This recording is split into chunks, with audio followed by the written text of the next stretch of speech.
Bonjour, dans cette vidéo nous allons voir comment montrer une équivalence en utilisant une double implication. Donc le but va être de démontrer une équivalence. Ici on a deux propriétés, une qui s'appelle P, une qui s'appelle Q, l'autre qui s'appelle Q.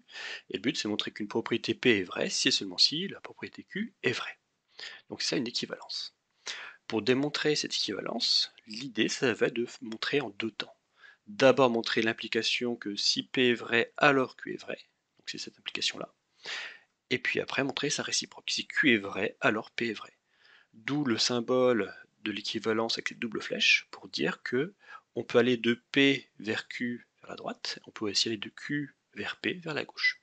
Donc on a cette double implication au niveau de la notation de l'équivalence, et c'est ça le raisonnement qu'on va utiliser ici. Donc on va utiliser ce raisonnement-là ici sur cet exemple-là. On va considérer un nombre strictement positif x, et on va montrer que le carré de x est strictement plus grand que x, si et seulement si x est plus grand strictement que 1. Ici on a bien une équivalence.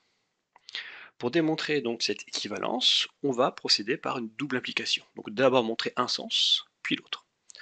Ici, d'un côté, on a x carré x, de l'autre, on a que x. Donc il faut toujours réfléchir quel va être le sens le plus simple pour démontrer. Et souvent, on va commencer par le plus simple, parce que ce cas-là peut nous aider pour le cas le plus compliqué. C'est ce qu'on va voir dans cet exemple-là.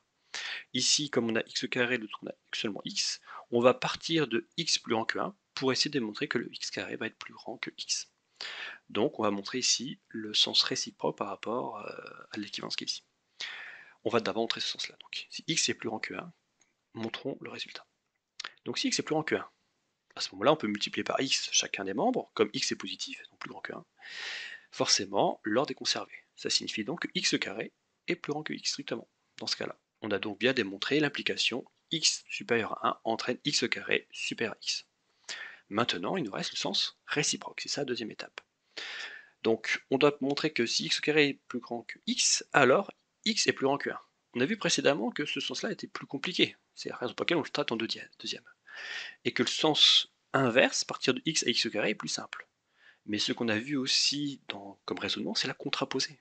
Comme il est plus simple de partir en gros de la conclusion, évidemment on ne va pas partir de x supérieur à 1, on l'a déjà montré.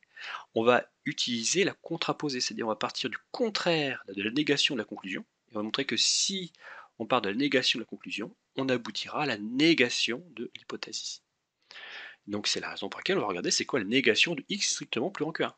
Donc évidemment ici c'est le fait que x soit inférieur ou égal à 1. Donc on va pas raisonner ici avec un nombre x inférieur ou égal à 1.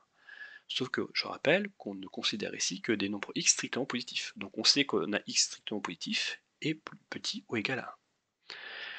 Comme on peut multiplier par x, qui est positif, donc l'ordre va être conservé, et en écrivant ceci, on obtient donc que x carré va être inférieur ou égal à x. Cette information-là, x carré inférieur ou égal à x, c'est la négation de l'hypothèse de départ. X carré est strictement plus grand que x.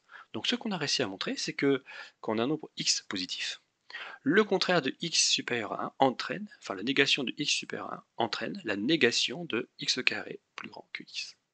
On a donc par contraposé montré l'implication voulue. Si x carré est plus grand strictement que x, alors x est strictement plus grand que 1. On a donc ici montré enfin il ne reste plus qu'à conclure en fait. On a montré dans un premier temps l'implication, que x plus grand que 1 strictement entraîne x carré plus grand que x. On a montré aussi sa réciproque. Et donc on a réussi globalement à prouver par double implication que quand on considère un nombre entier x strictement positif, alors le carré est strictement plus grand que x si seulement si x est plus grand que 1. Voilà pour cette vidéo. À bientôt.